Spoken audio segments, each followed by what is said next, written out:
for two and two for tea. Me for you and you for me. Can't you see how happy we would be? You could raise a family, a boy like us, a girl like me. Can't you see how happy we Could be.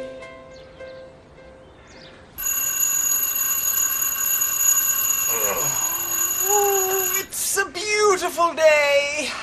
How can you possibly tell? You haven't drawn the curtains yet. It's a beautiful day because today they go back to school. You're right, it is a beautiful day.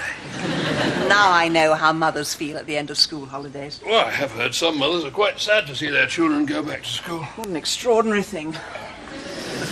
I have got plans, you know. Oh, I didn't doubt it for a minute.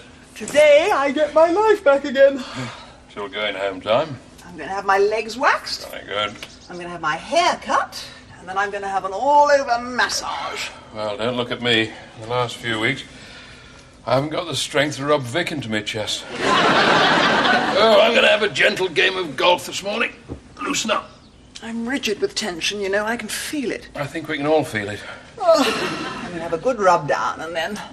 And then we're going to have lunch at the Riverside Inn. Are we? I booked it. I knew you'd need something to do, something to celebrate your freedom. That's terrific. That's just what I need.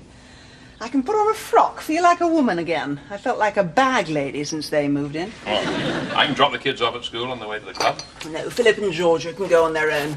Jake will need a lift. I've informed the teachers that we're their guardians now.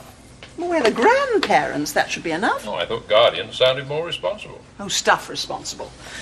I'm going to have a shower before a day of reckless debauchery.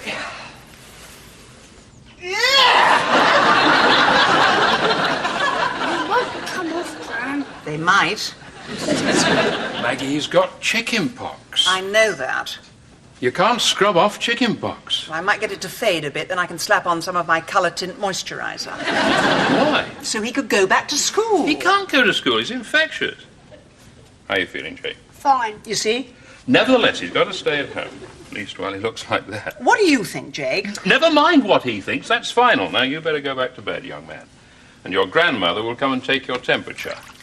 Won't you? Morning. Morning, Tom. Morning. Back to school today, then? No, we just decided to dress like this to confuse you. How's it going? Oh, I'm starting on the ceiling today. Thing is, with garage conversions, you have to put up a false ceiling. I want subdued lighting built in. Who said you're going to have the garage as your room? I did. Oh, right. Tracy Chilcott. What? You remind me of the dinner monitor I had a crush on at school.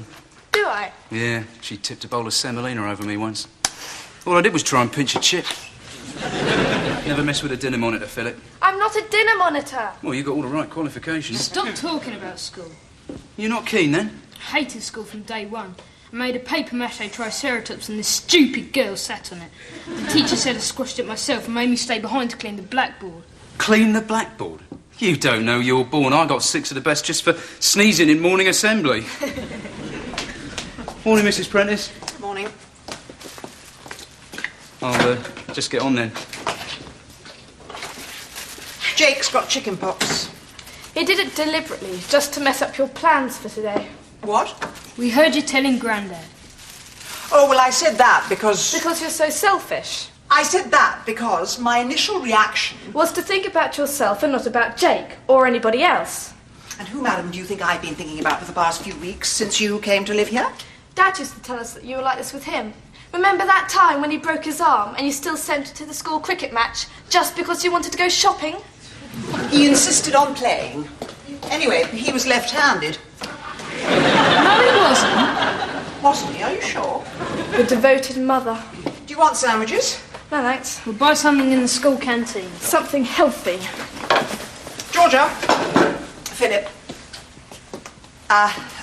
Look, I know it's a difficult day for you. Certainly has been so far. You won't find it easy going back to school with everyone talking about what they did in the holidays. It isn't play school. With their parents. You might find it a bit difficult. But your grandfather has written letters to your teachers, and I'm sure they'll keep an eye on you. However, if you do find it a bit much, just have a word with your teacher, and you can come straight back home, and I'll be... At the hairdresser's. Goodbye, Georgia. Goodbye, Georgia. I do try, Andrew. It is not as if I don't try. I know you try. But she cannot say a civil word to me. She's fighting the world at the moment. You've got to make allowances. Do I? Do I?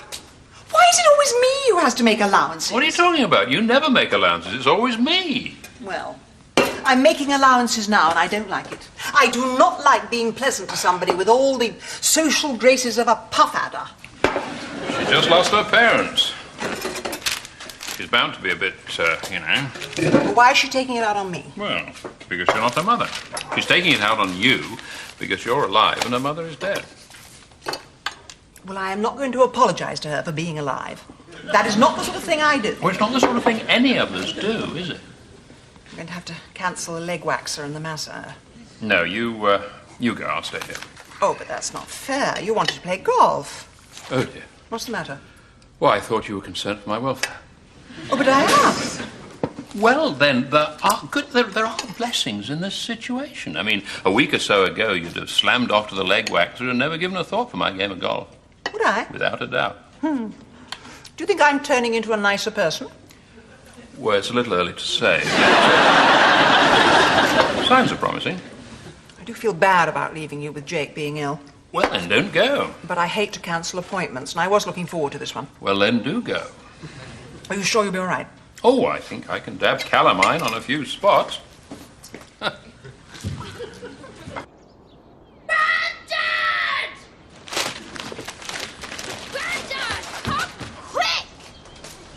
Jake? Jake? What's the matter? What happened? Look, Grandad, look. Two worms cuddling.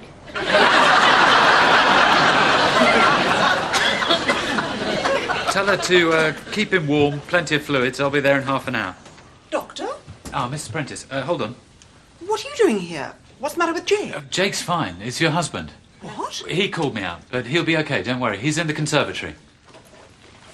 Yes, I'm still here. Any other messages? Just seen the doctor. Oh, yes. He said you called him out. Well, I thought it best. But he said you were all right. Well, not entirely. What does that mean? Well, I thought Jake had fallen out of a tree, and I had a bit of a funny turn, and my heart started pounding. I felt a bit faint, and I thought I'd better find out what it was. And what was it? Well, it's nothing. Oh, fine. No, nothing much. No, he asked me how I was coping, taking on 3 grandchildren at my time of life. And what did you say? Well, I said I found it very hard work and extremely tiring, but I'd probably get used to it. And what did he say to that? Well, he checked my blood pressure, which was a bit high, nothing dramatic, and then he took a blood test, and he said everything looked okay, but that I should have a rest period every day. Oh, what? Some time to myself, an hour or so, for a lie down, without interruptions. He said that, did he? He did. No tablets or anything? Not at the moment. Just a rest? Yes, on my own. Maybe with a book. You're making it up. No, well, ask him yourself. He said I need time to pace myself. I need time to recharge my batteries. And he said if someone should bring me a nice cup of tea at the end of it, that would be particularly helpful. In fact, I wouldn't mind one now.